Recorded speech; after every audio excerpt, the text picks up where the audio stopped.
എല്ലാവർക്കും നമ്മുടെ പുതിയ വീഡിയോയിലേക്ക് സ്വാഗതം. ഒന്നുണ്ടെങ്കിൽ പുതിയ വീഡിയോ സംഭവം എന്ന് വെച്ചാൽ നമ്മൾ നിങ്ങൾക്കൊരു ഉപകാരമായിട്ടാണ് വന്നേക്കുന്നത്.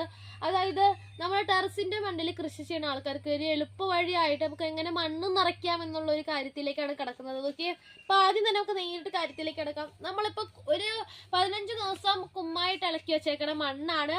അതിലേക്ക് നമ്മുടെ എല്ലുപൊടിയും വേപ്പ് പിണ്ണാക്കിട്ട് നമ്മൾ എല്ലാം മിക്സ് ചെയ്ത് വെച്ചേക്കണ മണ്ണ്. പിന്നെ ഇതൊക്കെ ഇത് നമുക്ക് ഇല്ലാത്തവരാണെങ്കിൽ ചകിരിച്ചോറ് എടുക്കാം. അപ്പൊ ഇതെന്താ സംഭവം ഞാൻ പറഞ്ഞുതരാം. ഇത് നമ്മുടെ കൂണിന്റെ ബെഡാണ് കേട്ടത്. കൂണിന്റെ ബെഡിന്റെ അകത്ത് നമുക്ക് കൂണൊക്കെ കഴിഞ്ഞ് കിട്ടിയ കൂണിന്റെ ബെഡ് വൈക്കോലൊക്കെ പുഴുങ്ങിയിട്ടേക്കെന്താണ്, കുറച്ച് മൈസീലിനൊക്കെ ഉണ്ട്. അതൊക്കെ ഇച്ചിരി ചീത്ത ചെയ്താണ്, ഏറ്റവും അവസാനം തീർന്ന ബെഡാണ്. അപ്പൊ അതെടുക്കാം. അപ്പൊ ആദ്യം നമുക്ക് കുറച്ച് മണ്ണെടുക്കാം, അതിന് കുറച്ച് പൊക്കത്തേക്ക് ഇതിടാം. അപ്പൊ അങ്ങനെയാണ് നമുക്ക് ചെയ്യാൻ പോണത്. ഓക്കെ, നമുക്ക് കുറച്ച് ഇതിടാം.